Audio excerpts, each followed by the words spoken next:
Yo, what's good, YouTube? I'm back with another reaction video, and we got Larry Bird interview with Quinn Buckner in 1991. I'm loving these Larry Bird interviews, man. If y'all got some more interviews I should do, or know about any more interviews with Larry Bird, definitely hit me up and let me know. Leave them down in the comments. But yeah, subscribe if you're new. Hit that like button, turn on that bell. We uploading every single day, man. But yeah, let's get straight into this video.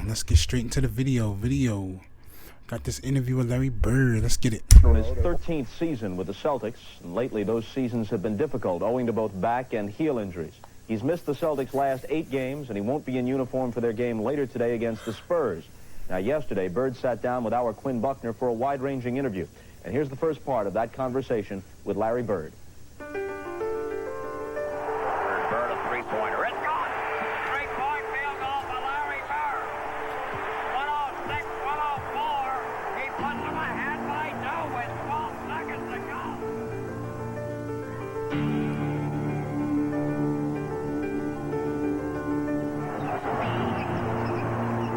Bird is hurt. Bird is down, and he's hurt. You hurt your back. How does that feel right now? Well, it's feeling a lot better. I mean, it's like night and day. Once I get leg pain, it's just it's a different life. It's a different person in this body, and it's hard for me to function when that happens. And that's what I was getting when I sit out last time. When do you think you're gonna be ready to play again? It's hard to say. You know, they're really being cautious with it right now. I don't know. I mean, they haven't told me it's going to be next week or the next week. I haven't even asked them. They asked for my symptoms, and they want to see me go through some exercises, and they want to see me get out there and bump and bang around before I come back and see how it's going to react. But they're very optimistic that I'll be back soon, and when I do come back, I'll be pain-free. That's a little different take on things than you've had in the past. You've got such a high pain threshold, and one of your attributes has become a bit of a problem. And that's because with that threshold, you don't necessarily tell people when you're hurt, and you're going to start doing that. Well, it was a problem this time because I thought that it would pass eventually. But when I hurt my back in practice one day, I could tell something was wrong, but it took really 2 weeks for it really to set in. Then I quit telling them. I said, hey, I got some pain here, and I think it's just muscle pain. And they rub it out, and it feel better. But once it got to the point where it says, I'm not going no more, and I had to sit out. I mean, there's no way I could have played another game. And once I got the injection and I could sit out for a week, I feel 100% better. But still, there's something in there that needs to heal, and it's going to take some time. You still get the same enjoyment out of playing as you did when you first came in the league? I do when I'm pretty healthy. This year was probably the best rookie camp I had, our training camp, because of the fact I was pain-free, I was moving well, I was feeling good. I knew I had to work on my game, on my shooting, and work on my passing because I missed all summer. I never got to play all summer. So I was really enjoying it. And I was going along fine, and all of a sudden I took a couple falls and got banged around a little bit and tried to play through some pain, and it all caught up with me. It's not fun when I'm sitting here now, but it is fun when you're out there and you're playing pain-free. It don't matter how old you are. If you love to do something and you love to work out and you love to play basketball, it really doesn't matter what your age are or how old you are. Damn right, bro. It's damn right. Don't matter what age you have. If it's something you love to do, do it, man. Don't matter how old you are. Just do it, bro. Your reaction when you heard that Magic Johnson had tested positive for the HIV virus? Well, I was like everybody else. I was shocked. I was hurt. I was concerned. It's not something that I couldn't deal with for an hour and say, oh, well, that's life. We got to go on. It really took me probably 10 to 14 days to really let it sink in and get it out. And I think it helped me when I watched him on TV and watched him talk about it, because it made everybody else feel at ease. And he said, hey, I have it, and I'm going to deal with it accordingly. Tell me about what you think about what Magic has done for the league. Well, I think it was great for the league that he went on the West Coast and I went on the East Coast, because you get 2 guys on opposite coast and playing well and taking their teams to the finals year after year after year and playing against each other has got to do nothing but to raise the morale of the league and get interest for the people, the viewers that's watching. And that's what we did. I think it gave the NBA an identity that they never had before. And once we got there, and the younger players come from college to professional, you get the David Robinson, Michael Jordan, which hadn't hurt us at all, Charles Barkley, Karl Malone. Them guys took it from there, and they're doing an excellent job. Michael Jordan, you couldn't ask for a greater individual coming in your league at the time that he did, because he took this league to another level. And he not only does a great job for us here in the United States, he does it all around the world. With Magic Johnson, they're going to retire his jersey when the Celtics play out there. Do you feel special when you understood it to be that Magic requested that happened when you were out there? Well, you feel honored about everything.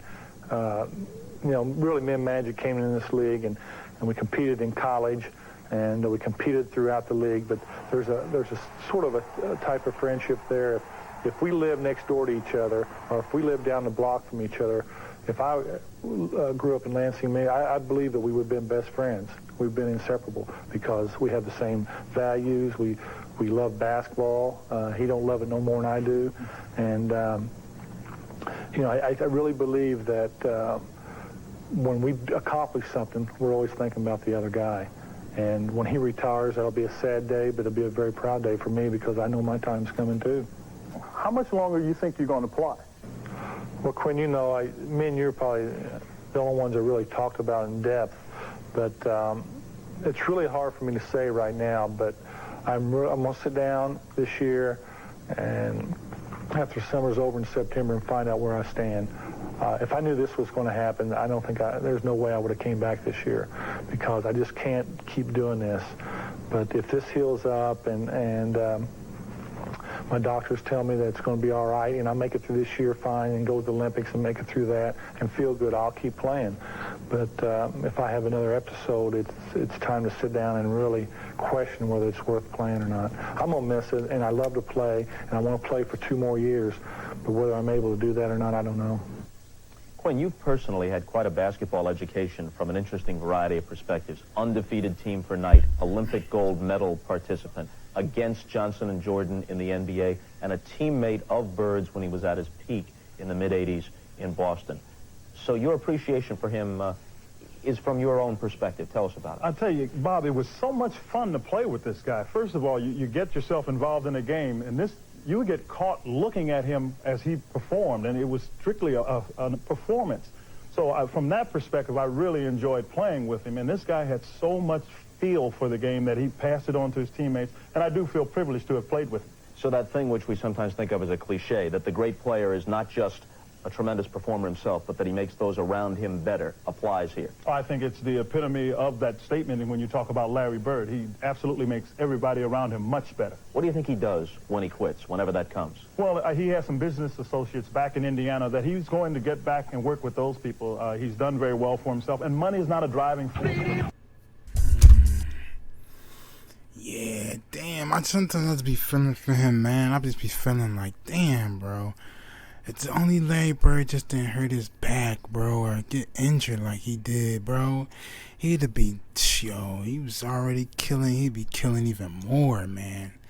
Just imagine if him and Jordan was going at it. Like if Jordan, just imagine if he didn't hurt his back and he was still going, like, Jordan was still going up. Just imagine. It would be so crazy. Jordan versus Bird, man. Yeah, I think that would be crazy. But anyway, man, I'm on to the next video, man. Deeply, deeply appreciate all love and support, y'all. If you got some videos you want me to do, just drop them down in the comments. I definitely drop them. Y'all can also hit my email up. It's thatphillyboynow@gmail.com. If you ever got some videos, anything y'all want to send me or anything like that, that's my email right there. thatphillyboynow@gmail.com. But that's about it, man. Yeah, we on to the next video, man. I love y'all. I'm out of this joint. Hit that sub button, hit that like button, turn on that bell. We uploading every single day. And that's about it, man. I'm out. Peace.